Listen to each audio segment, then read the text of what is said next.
नमस्कार मंडळी, आगरी मेजवानीमध्ये तुमचं स्वागत आहे। तर आज आपण करणार आहोत जिताड्याच्या डोक्याचं कालवण। तर इथे मी डोकं आणि थोडंसं पोटाचा भाग आहे तो कालवणासाठी घेतलाय आणि जिताड्याच्या तुकड्या आपण फ्राय करणार आहोत। तर वळूया आपल्या रेसिपीकडे। तर पहिल्यांदा आपण जिताड्याचं कालवण करून घेऊया, अगदी सोप्या आणि साध्या पद्धतीमध्ये, कारण हा शेतातला जिताडा आहे। तेल गरम झालेलं आहे, त्यामध्ये आपण अर्धा चमचा होईल इतकं तेल घालायचं आहे। खूप कमी तेल घालायचं आहे, तुम्ही बघू शकताय। कमीत तेलामध्ये आपल्याला ही मच्छी करायची आहे, कारण ऑलरेडी जिताड्यामध्ये खूप चरबी आहे, कारण जिताडा हा फॅटयुक्त मासा असतो।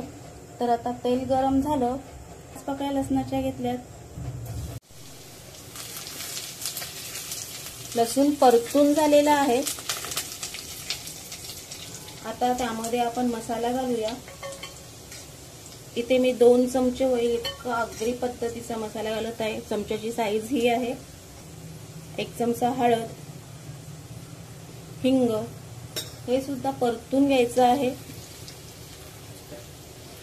मसाले बिलकुल करपून द्यायचे नाही। तुम्हाला वाटत असेल कढई जास्त गरम झाली तर गॅस बंद करून घ्या। फोडणीमध्ये जिताडा घालून घ्यायचा आहे।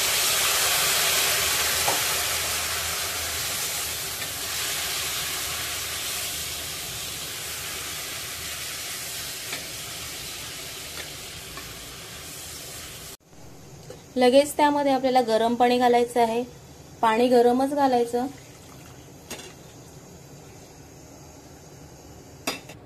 डोकं बुडेसपर्यंत पाणी घातलेलं आहे आणि हे कालवण तुम्हाला 4 ते 5 माणसांसाठी पुरेसं आहे। पुरतं थोडंसं मीठ देखील घालूया। आता हा जिताडा आपल्याला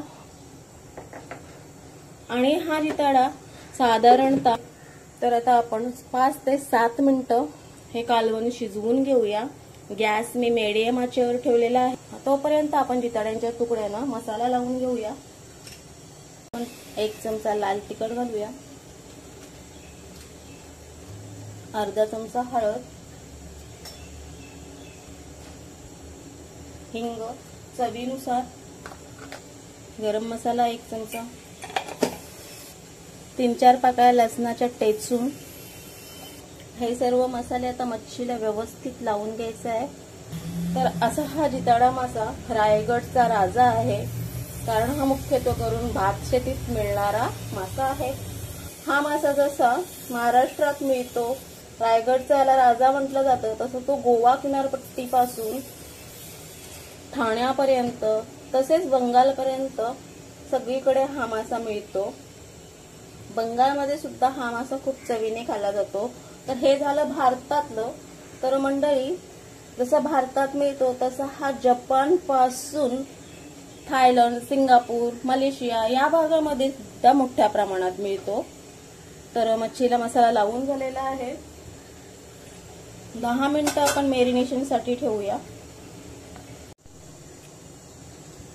7-8 मिनिटं झालेली आहेत। झाकण काढून बघूया।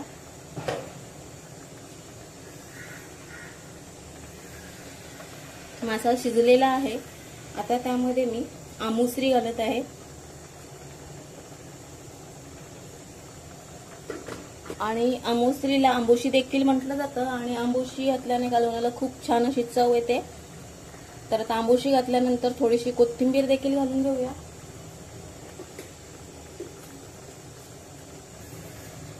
गरम मसाला। तर आता आपण 1 ते 2 मिनिटं पुन्हा झाकण घेऊन एक छानशी उकळी काढूया।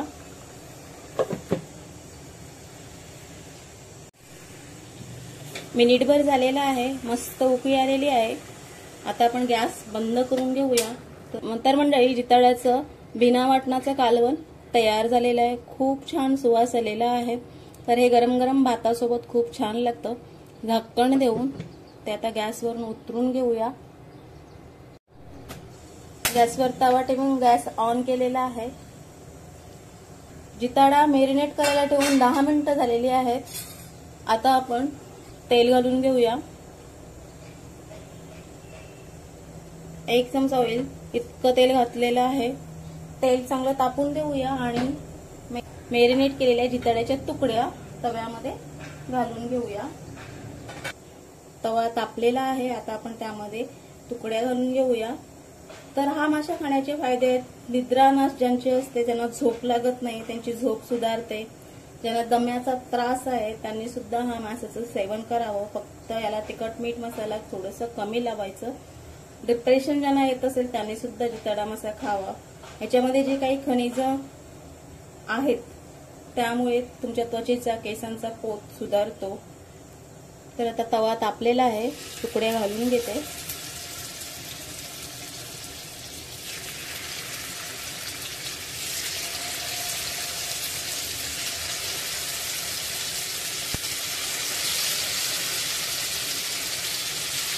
ह्या माशाची नावं देखील प्रांतानुसार बदलली जातात।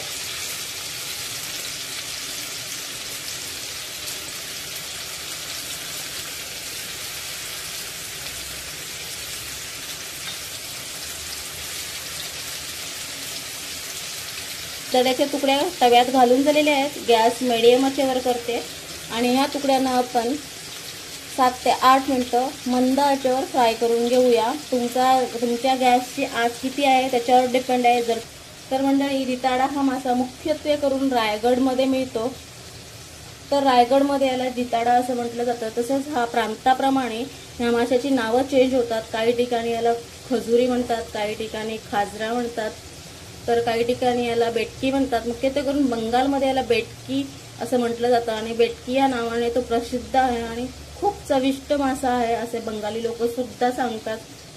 तसेच याला आशियन सीबास असं म्हटलं जातं। आगरी बोली भाषेत याला जितारा असं म्हटलं। 7 ते 8 मिनिटं झालेली आहेत, मच्छी पलटून घेऊया।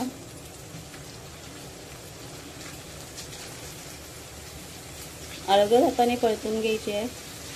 पुन्हा 4 ते 5 मिनिटं आपल्याला फ्राय करून घ्यायची आहे। 5 मिनिटं झालेली आहेत, खालच्या बाजूने मच्छी फ्राय झालेली आहे। मस्त गोल्डन ब्राऊन कलर आलेला आहे।